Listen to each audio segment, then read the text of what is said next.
What's going on? What's going on? Welcome to the stream. What's up, guys? This is the first stream of consciouswes, and this is something that, for those of you who don't know, I was going live on TikTok for a huge part of my 2020-21 road trip, and that was dipping a toe into becoming a facilitator of community, a facilitator of thoughts, and helping myself to process a lot of what I'm going through. So here is one of the first times where it feels like, okay, if I can get over my fear that I'm going to do something wrong, right? Or that this isn't going to be good enough, then if I move past that, then I recognize that, oh, okay, this can be something that is actually kind of free, kind of awesome. And there's a lot of opportunity for what we can do together. So I want to start off by talking about a few things. I've been recognizing how when a thought comes into my head, an interesting idea, it almost always is looking for the quickest way out of my head. Whether that be for my brain to switch to another topic, and then I forget that I was ever thinking of that, or I try to say, hey, why don't I write this down? And then we can come back to it when there's a space where I have more room, where I have permission to hash it out. So thank you for being here in the place where I'm giving myself permission. And in the same way, so are you. I also want to say, sorry if this is a little quiet. Go ahead and turn up your volume. My partner is sleeping in the other room. So even though I know that we're probably good in terms of my loudness, my brain is like clicking it down a couple of decibels. So number one, I wanted to talk about this, my beard. This is like a source of a lot of insecurity, potential shame, and even when it goes into hair. And this is a commentary on the way that I learned to take care of myself and the ways that I didn't. This is the first time and the longest that I've ever had this full beard. And I think it's better than I thought I would have thought I was able to grow. And I've had a goatee and a mustache before. But one of the things that has made me feel not confident in this type of facial expression is that I feel like I'm floundering to figure out, how do I take care of myself? I felt the same way when I had really long hair, where I was like, I've never had this before. Here I am in my late 20s being like, is it okay for me to ask someone? Like, and that's the thing where it feels sometimes like you should have, like, I'm too old to ask. I should know how to condition and take care of my hair and to address when my beard has dandruff, or when my head has dandruff, or when my hair's too frizzy, or when I have little ingrown hairs or a rash underneath the beard. Like, all of that stuff, the way that I would have always dealt with it is to say, fuck it, shave, shave, shave. Fuck it, cut, cut, cut. And I think when that happens, there's something cool about arriving at a new, fresh look, where then I say, okay, this is something new, right? Here's my clean shaven face. I know how to take care of that. And so then I can fall back into I know how to take care of this. But those things, it's different. I'm not actually saying I know how to take care of a clean shaven face, short hair. But what it is that the problems that I'm intimidated by and that I don't know the answers to without needing to ask or to Google it are just simply not not visible clean shaven. It's like I put in beard oil after I washed my beard in the shower today. And in contrast to, I wouldn't I wouldn't be taking care of my skin if there wasn't a beard. It wouldn't be noticeably dry. It wouldn't have a rash, right? And so it's like the absence of the environment for which the problems might arise because of not the correct care. I eliminate those problems not by caring for them, but by creating an environment in which there's not as high of a possibility that my dry skin or my dandruff is going to be noticeable to me, right? So long hair becomes the environment for which my skin and my hair health becomes tangible and visible. And I'm now feeling confident about being in the phase where I'm going to ask. I'm not going to shave off the thing that I have a question about because I'm too afraid to ask, you know? And this is also something that I've recognized where I Googled the other day, like best beard care.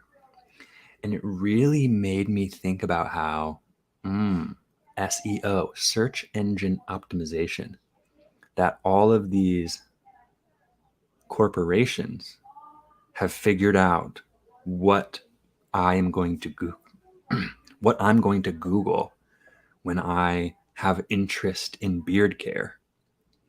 And all the companies are trying to set themselves up as the most searchable, most pop-upable on Google for whatever someone types in. And it made me think about how TikTok has directly given us, in a lot of ways, this person-to-person access to questions and answers and insights into our lived experience that we don't have the same type of access to through Google. I watched a TikTok a while ago talking a little bit about this and how, not really about search engine optimization, but about how Google is trying to answer all of your questions without you ever leaving Google. I'm sure you guys have noticed this. In the past 10 years, the way that there used to be the clickable pages, right? No more pages.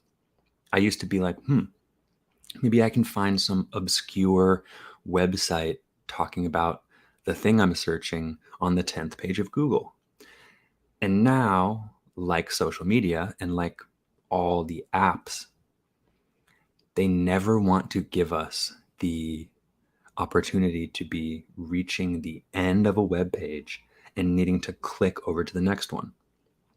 Just like Google is going to say, here's a relevant paragraph from the top article that we're going to show you before you ever even know what website this is from. And then as you scroll, obviously we're going to show you the ads first. But then I never thought about the way that all the frequently asked questions, related questions with the drop-down menu is so that Google can maintain you as a source of ad revenue. And all the websites that have the answers, right? Google doesn't have the answer. Google is the place where the websites with the answers are findable. And so Google is preventing the traffic to the websites that have the answers. And so those websites are not receiving our eyes, which is how they create their ad revenue, you know? And I never really thought about that before. And it's interesting, right? I'm kind of like, if I click on this site of like how to wash my beard, then I'm going to click on whatever hair care website that has the products that they're trying to sell me. And then I have to accept the cookies. And then that website has ads. And so I perceive it to be more easy for me to just look up the product on the Google because it feels like a hassle. And it feels like the Google search scrolling through the results website is more comfortable to my brain than clicking on something, a website that we likely have never been to before, never heard of. And who knows how many ads there are, freaking pop-ups, sign up for my newsletter, X, accept cookies, and all this stuff just to read the paragraph that Google just gave me within their results page. So, what was my point? Oh yeah, that now it feels like the thing I want to do is say, hey, fellow people out there with beards, I want to hear from you what products are good. And it's like all the products that I'm going to find on Google, I feel like are going to be the ones that have like detergent chemicals in them and sulfates and that type of shit, in the more not even eco-friendly, like skin friendly, like oils and plant materials, pardon me, and all that stuff. It really feels like, oh, how can it's like I want to click on the from individual humans only feed of my Google search. And it feels like what that is now to me is for that type of desire for me to find humans who have experience, and that their experience is what I want to inform my purchases and my choices, and not what is most efficiently and best effectively marketed to me by a company, even if that company is a really dope product that another human would tell me about. I want to hear it from them and not from them, and from the human and not from the corporation. And so I think, boy, what is my point here? Pardon me while I take a sip of my coffee. I think this is a perfect time, and I'm going to put a pin in that, the beard search engine friendliness. But it feels like the way to access that is now to say, hey, TikTok, can you guys help me out? Hey, Beardos, can you guys help me out? And that is the way to find those answers. Now, all of a sudden, when I say that, there's a part of me that's going to try and self-sabotage and is going to say, no one cares, Wes. No one cares about you wanting fellow humans. What are you going to, don't bother all these people out here on TikTok trying to selfishly answer your own questions. But what's going to happen is that we're going to find people whose experiences are going to connect us to something bigger, more than just, hey, what product should I buy? Thanks for telling me. It's like we can now be in each other's lives and offer up more experiences, and then that could lead to becoming friends on making friends on Beard Talk, and I then could be a hub for the other people who have had the same question as me, who didn't know that they wanted to ask someone other than Google about it. And they could find that through me, and we can become a hub for the things that we are interested in. I don't want to become a beard guy, but I have one right now, and I'm interested in taking care of what I have right now, right? Just like I've never had a garden, so I've never cared about gardening tips. But I'm about to move into a house with a gorgeous backyard. I'm excited for you guys to see it. And I'm discovering that there are and will be so many things that I will have questions about, and that I will be excited to have other people who are doing the same thing in their backyards be the ones to say, hey, this is what I did. Here's the cheapest way to get the thing for that. And oh, here's a way to make sure that you don't have to, whatever, help me with questions before I have them, right? Help me to know, hey, before you get deep into your beard, make sure that you blah, blah, blah. I don't even know, right? And so I think that's beautiful. I think that's beautiful. Pardon me.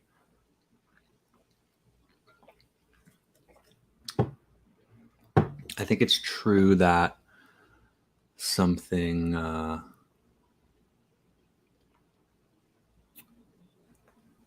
something feels, yeah, and it's like that feels selfish to me.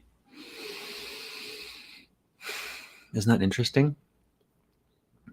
Wanting human connection about shared experience feels selfish to me. And that's kind of how I know that we're not like fucking up by wanting more than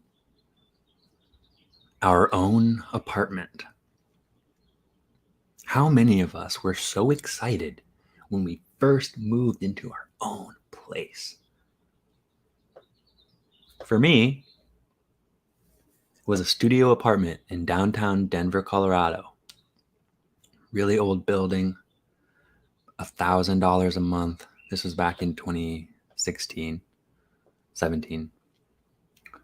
And old appliances, old fridge, old shit. I had rats. I had bed bugs there, right? Whatever about that, but it was like this freedom that I experienced. And a big part of that was that I didn't have to tell anyone what I was doing. And that was satisfying to me. But what I really did a lot of was binging on the things I would have felt self-conscious about roommates knowing that I was doing all day, every day. Binging like YouTube video game walkthroughs that have like I watched for days and like weeks. I watched this series of this streamer playing Red Dead 2. So I feel like I know all that shit, but I was playing 2K while I was watching this stranger video game through this shit, and I was smoking blunts next to me and ordering, delivery all every night and all this shit. And a big thing that I realized is that even even though no one else lived with me, I still found myself lying about what I was doing because I was ashamed. I never wanted people to know that I was just all my free time, I was just plopped. And that's okay to be plopped, right? I I like that more than plopping and when I'm living with my mom and having her give me this passive aggressiveness even if she didn't say anything. It's like her judgment of, "Hey, what you doing? Oh, okay. Just checking on you." You know? And I think that's what's really highlighted here to me is just how much for so long in my life, like ever since I was a teenager, swear to God, that I was hiding shit that I felt needed to be hidden because I was embarrassed or because I knew someone else had an opinion about it. And it's affected my life so greatly. It is so natural for me to lie about what I'm doing. And now I'm building a life where no one around me wants me to lie. I mean, no one ever did, right? But nobody wants me to even entertain the idea that I would need to pretend that I'm doing something else other than what I'm doing, you know? And that's powerful. It's a it's an opportunity for me to feel empowered to carve out the time for things I like. I can make time in my days to play video games. But what I was ashamed of and what I still, I think, feel ashamed of is when video games become the salve to my experience of life and to the stressors. And it becomes the thing that I say to myself, okay, I'm going to pour my attention for the rest of the night into this because I don't want to deal with other shit. And that's okay. It's okay that I did that. It was the truth of what I felt was my way of being safe and of finding safety. And so, it's like all of that stuff, all of the ways that I hide my true intentions, it's like someone else being around shows me in my own head how I'm often doing something that I don't actually crave or truly desire, but that I want to be in front of me because that's comfortable. It's very comfortable for me to have my entire attention focused on this thing where I'm slightly engaged, but I'm not actually engaged in my life. And that's why coming here is, what's the word? It's like this is a radical taking back of my experience of reality. No distractions.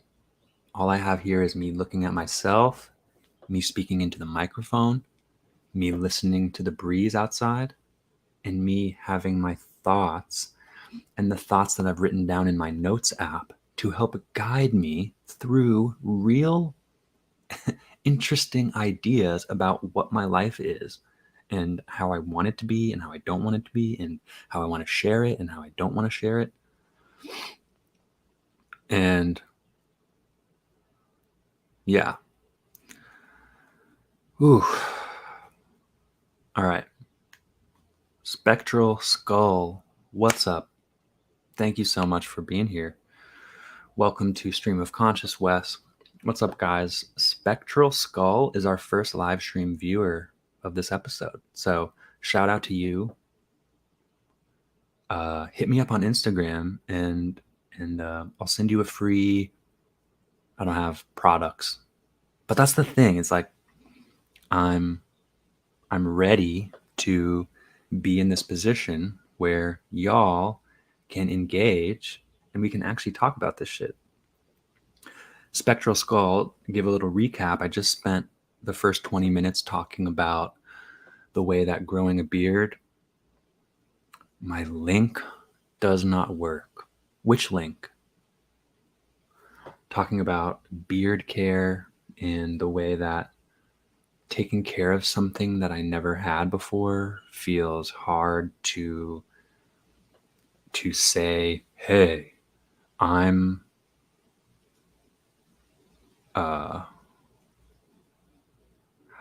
oh yeah.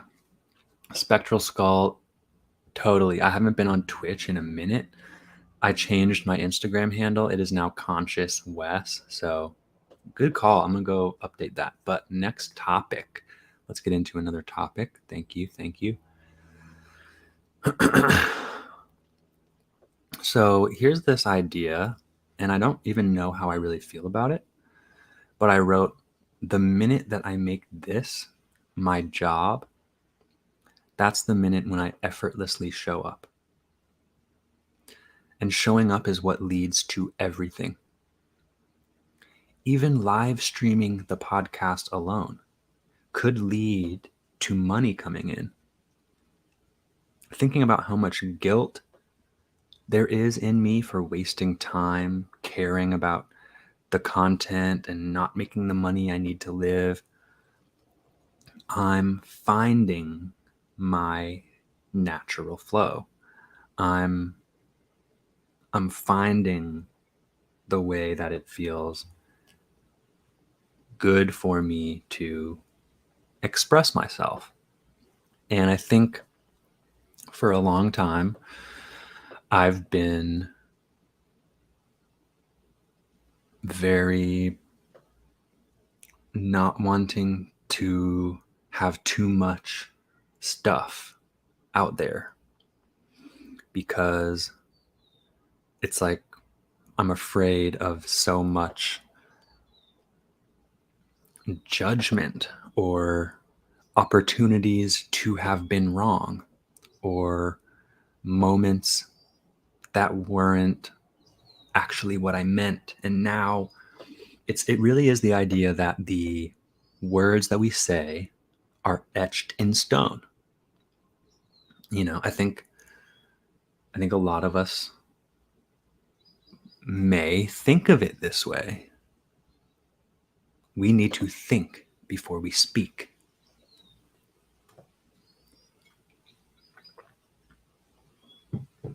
Thinking and speaking. A lot of my thinking is speaking. And the way that I can come to the end of this sentence and to know what it is I'm actually trying to say is by starting and allowing the natural gravity of speech to fall. You know, I'm imagining like Plinko from The Price is Right, right? Where it's like you can think, it's like I can think all I want about what point I'm trying to make. right?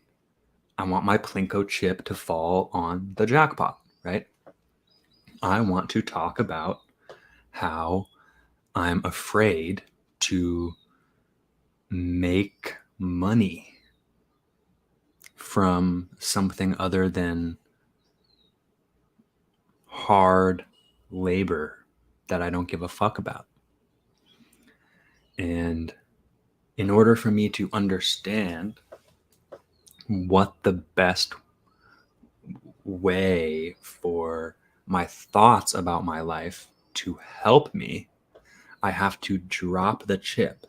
I have to not be attached to landing in that specific jackpot hole, but I have to recognize that the process of the chip falls and it chooses a direction based on the gravity, right? We don't think about gravity as a choice, but, and maybe it's not a choice, but it's simply a bang. We don't know exactly based on it hitting on the right side right here, it bounces this way, and then we don't know how much this way it's going to go. Is it going to go this way again, or is it going to come back this way? And that's what speech is. I could never have planned, Spectral Skull, that you and I were going to be here talking about Plinko chips in the way that we unfold our thought processes. But for me, that's a really great visual to understand why thinking about, when I think about, okay, the chip's going to fall and then it'll probably go right and then it'll go right again. And then because it went right again, and it probably won't have as much momentum. So then it'll probably go left. And then, it's like, and we can write this script for how we would like it to go. I can think, okay, I want to talk about, okay. And it's like, I can't pre-write a paragraph before I speak it. And that's why I think journaling and speaking they're accessing different parts of my brain, even though I perhaps have the same intention. I perhaps want to read the same things or think about the same things, but like a Plinko chip, I write. It's like there is so much more space and time between each drop of the Plinko chip that it feels like a different form of mental processing when I have all the time I want to decide what word comes next and what words comes next. And then my brain fills in the rest of the sentence as I'm writing. And then I spend, 6 seconds not thinking about what I'm saying, but focusing on writing up the words that I've just thought. And it's like, and I feel like that has often been hard for me in my ADHD brain. Spectral Skull says, I don't often think about things like that.